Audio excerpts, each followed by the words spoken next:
Here we are.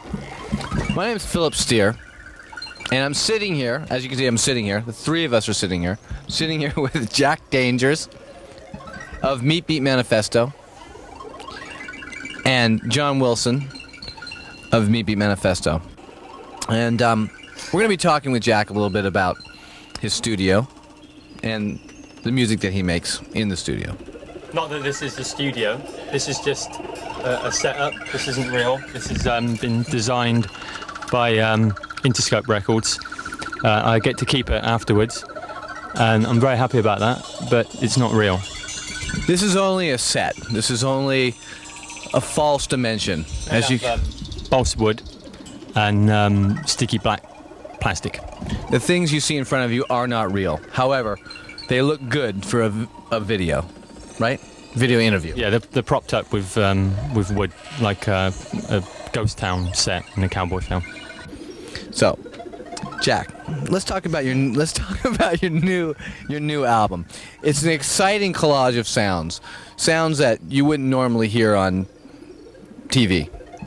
Definitely not.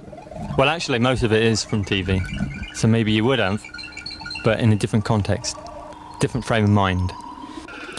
So, let's talk about your new album one more time. So, when you were recording your new album, what were you thinking? Like, what was going on?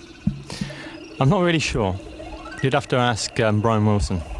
So now, when you were recording, you use your live band that you normally use when you play live. Yeah. You use a live band that he normally uses when he plays live. So let's talk about that. It's the first time you've ever done that, right, Jack? Well, more or less. In the past, the band used to consist of different elements, not just people who played instruments, but dancers and filmmakers and costume designers and weird stuff like that.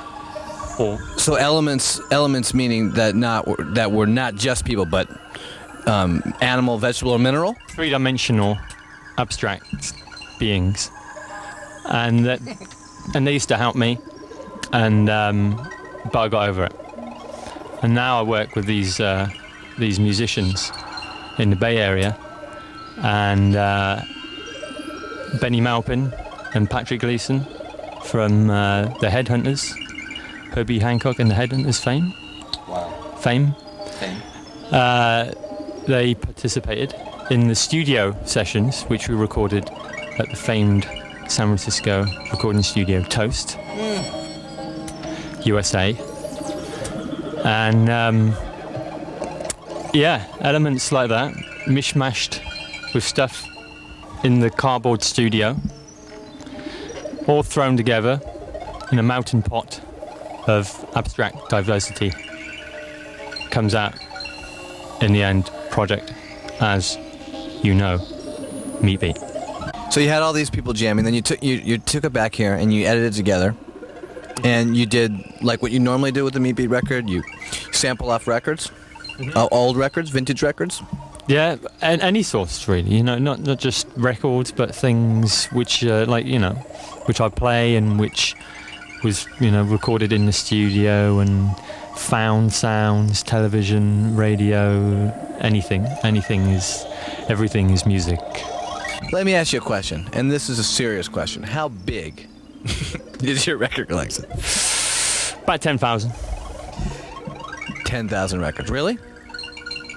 About 10,000. It's beautiful. It is very impressive record collection. Thank you. Well, some people would say, and I not me, of course, not me, but some people would say that you are the godfather, the grandfather, grandpapa, grand wizard, no, the godfather of electronica. No, John Cage was. You think so? John Cage. What about this guy, Todd Dockstader? Yeah. So what do you think about all the electronic stuff going on today? Electronica. Yeah, electronica. I think it's pretty interesting. It's amazing because sorry about that. You were doing this kind of music years ago. I mean, when I say this kind of music, I don't mean this kind of music, but I was doing this before I was born. Exactly. I was about to say Jack was doing sampled beats and loops and, using these old vintage synths, as you can maybe see. I'm not sure if you can see these or not. Before he was born. I was doing electronic music before John Lennon was beating out chopsticks on his mum's piano. One more question regarding your music, and then we'll move on to other things. The theremin, one of my favorite instruments. Which is right over there. You can't see it, but it's a pretty fascinating instrument. Can you explain what the theremin is in your music and what you use it for? Well, it's basically an instrument you don't actually touch when you play it. It's got a magnetic field which controls, there's two of them, which controls the pitch and the volume. And depending on how close you are to them, it controls the pitch and the volume. And orchestras still use them. It's basically it's an oscillator tone, and it sounds like a female voice when played in a high register, and it was used a lot in science fiction soundtracks in the 50s. I once used a thermos in it was different. It's different than a theremin. It's a thermos, and I had some tea in it, and I used it once in a live show. Was it cold tea? It was cold. Yes, it was cold. It was hot out. So it was cold. So, what do you listen to right now? Like, what kind of music do you listen to, Jack? I actually listen to this. This is all I listen to. It's a continual loop in the studio, which I've been listening to now for the past 8 years. So, Jack, why don't you bring that over here? Here we go. So this is legal, by the way, in California for medicinal purposes. Yes. And we're all not feeling well. Yeah, got a touch of the flu.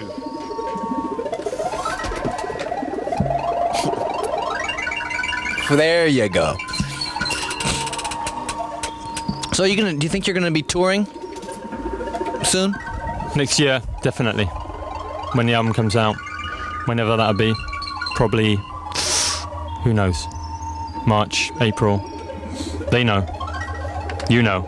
Jack, why don't you explain to the kids out there this beautiful piece of equipment that you have?